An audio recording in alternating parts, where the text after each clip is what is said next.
कक्षा 9 के विद्यार्थियों का एसवी चिल्ड्रन अकेडमी रावला में सभी का स्वागत है। विषय सामाजिक विज्ञान चल रहा है, 9वीं क्लास के बच्चे, और लगातार आपको ये वीडियो उपलब्ध करा रहा है। फ्रांसीसी क्रांति जो पहला खंड है आपका काफी बड़ा भाग है, और विश्व का इतिहास दिया हुआ है। फ्रांस का क्रांति क्या थी, तो पार्ट नंबर 4 लेके आए हैं हम। इससे पहले 3 वीडियो आपको दे दिए और आपने देख लिए बढ़िया तरीके से, और साथ में आपने पढ़ा भी होगा।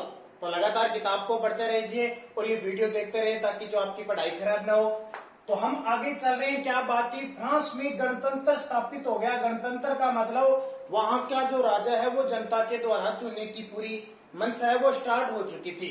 तो देखिए फ्रांस में असेंबली यानी जिसको संसद कहते हैं, कन्वेंशन का नाम दिया गया, यानी परिवर्तित नाम दिया गया। जो राजतंत्र था अब उसको लोकतांत्रिक गणतंत्र नाम दे दिया गया।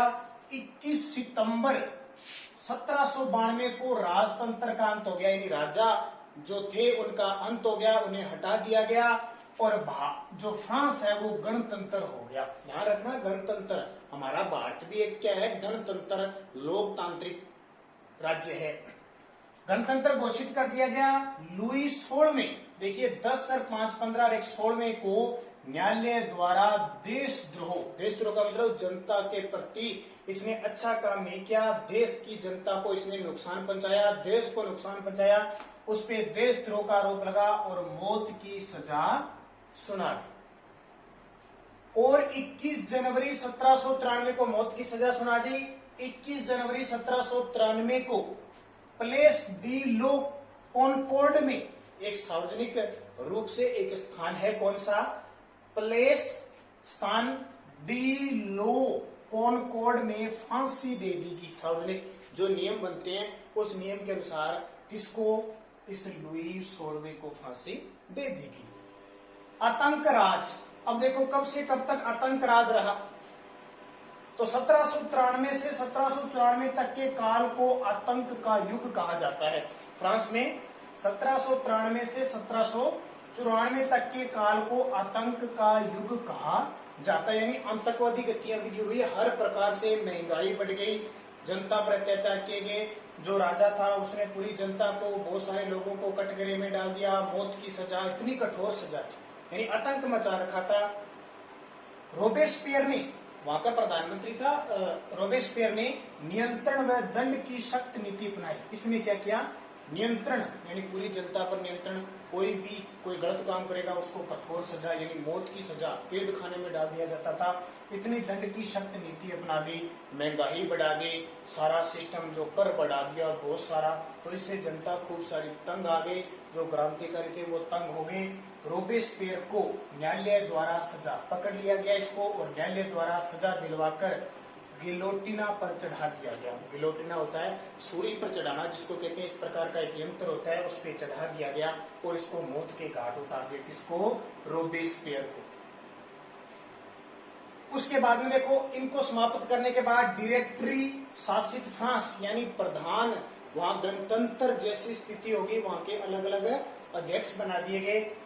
डायरेक्टरी शासित फ्रांस, जेकोबिन सरकार के पतन के बाद, ये जो लुई 16वें की सरकार थी, राजतंत्र थी, जेकोबिन सरकार थी, के पतन के बाद मध्य वर्ग के संपन्न तबके के पास सत्ता आ गई। यानी जेकोबिन सरकार कौन थे, अमीर लोग थे, बड़े लोग, उनका पतन हो गया।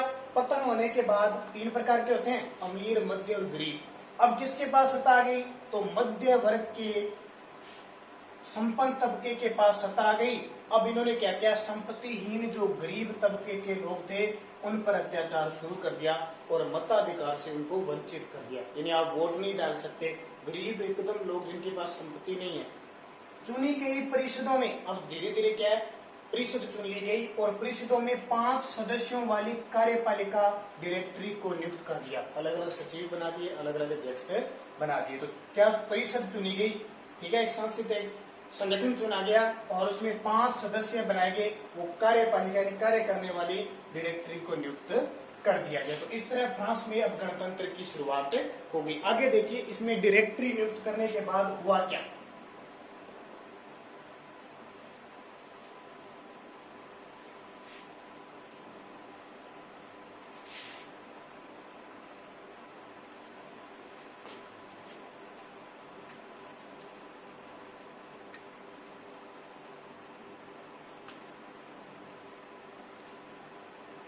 अब क्या हुआ, डायरेक्टरी चुन ली और डायरेक्टरी में धीरे धीरे झगड़ा होता गया और डायरेक्टरी की तानाशाही शुरू हो गई।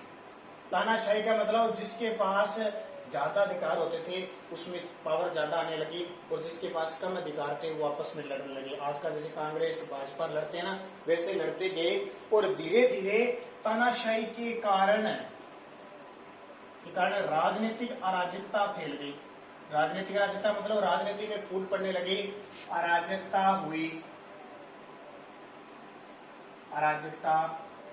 हुई और एक नाम सुना आपने बहुत इंपॉर्टेंट, सैनिक तानाशाह। ध्यान रखना, ये विश्व का इतिहास है, थोड़ा सा कठिन होगा। 9वीं क्लास के विद्यार्थी है ना, पिछले साल तो सरल थे, लेकिन अब की बार विश्व का इतिहास है। ये किताब और है, उसमें अलग है, उसमें सरल है, इसमें थोड़ा सा मुश्किल होगा आपको पढ़ने के लिए, आपकी किताब में पढ़ते रहना। तानाशाह था नेपोलियन बोनापार्ट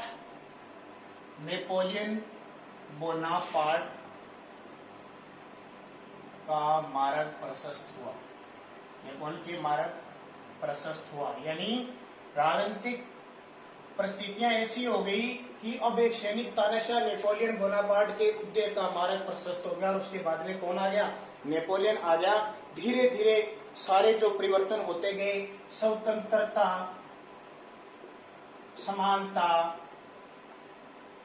भाईचारा, ये सारे क्या है, विधि सम्मत ये आदर्श बनते गए। सब लोग क्या समझने लगे, सब में स्वतंत्र होने की इच्छा थी, समान रहने की थी, भाईचारे की थी और विधि सम्मत यानी विधि कानून जो बनाएंगे उसके अनुसार रहने की ये हुई। और इन्हीं के कारण फ्रांस के कारण अलग अलग राज्यों में भी क्या हुआ, आंदोलन हुआ, क्रांति हुई। ये सारी किसकी थी, फ्रांसीसी क्रांति थी। जिस कारण अब इस फ्रांस में महिलाओं की क्या भूमिका थी, बहुत सारी महिलाएं थी। जहाँ पुरुष होंगे वहाँ महिला भी पुरुष के पीछे कुछ न कुछ क्रांति में सहयोग करेगी, सत्याग्रह में सहयोग करेगी। तो वो महिलाओं में क्रांति क्या हुई, महिलाओं की क्या क्रांति में भूमिका थी, इसके बारे में भी हम अच्छे ढंग से पढ़ेंगे।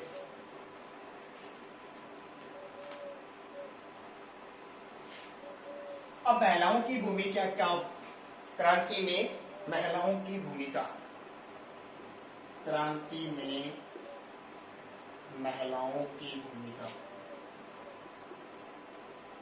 क्या थी, महिलाओं की भूमिका। अब देखो जाहिर सी बात है, अगर पुरुष काम करेगा क्रांति के लिए तो महिला उनके पीछे जो स्वदेशी अपनाने का काम है, सत्याग्रह का काम है, वो काम करेगी। जैसे सिलाई बुनाई करना, कपड़ों की धुलाई करती थी, बाजारों में फल फूल सब्जियां बेचती थी, घरेलू काम करती थी। बहुत सारी महिलाएं वेश्यावृत्ति का काम भी करती थी। आंशिक महिलाओं के पास पढ़ाई लिखाई और प्रशिक्षण के मौके नहीं थे। बहुत सारी महिलाओं को सिर्फ घर पे रखा जाता था। केवल कुलीनों की लड़कियां या जो तीसरे स्टेट की यानी जो धनी वह कुलीन वर्ग की थी, उच्च वर्ग की जो महिलाएं थी वही क्या करती थी, पढ़ती थी, वही शिक्षित होती थी। कमजोर तबके की जो महिलाएं थी वो अनपढ़ रहती थी और घर का काम करना पड़ता था, पर्दे के अंदर उन्हें रहना पड़ता था। ध्यान रखना, तो ये सारे काम बच्चों की देखरेख करना, तो महिलाओं का काम पुरुषों की तुलना में बहुत कम था। पुरुषों की तुलना में महिलाओं ने अपने हिम्मत को हिमायत और चर्चा रखित करने के लिए बहुत सारे काम किए। तो फ्रांस का एक क्लब था, वहां लगभग 60 महिलाएं अस्तित्व में थी। फ्रांस के क्लब में लगभग 60 महिलाएं क्या थी, अस्तित्व में आई। इनको भी लगा हमें भी कुछ करना चाहिए। 60 महिलाएं अस्तित्व में आई। उनमें सोसाइटी ऑफ, सबसे मशहूर क्लब था the society of revolutionary, the society of revolutionary and Republican women, ये एक सोसाइटी थी। ये सबसे मशहूर क्लब था और उनकी यह मांग थी कि महिलाओं को पुरुषों के समान राजनीतिक अधिकार प्राप्त होने चाहिए, इसने कह दिया।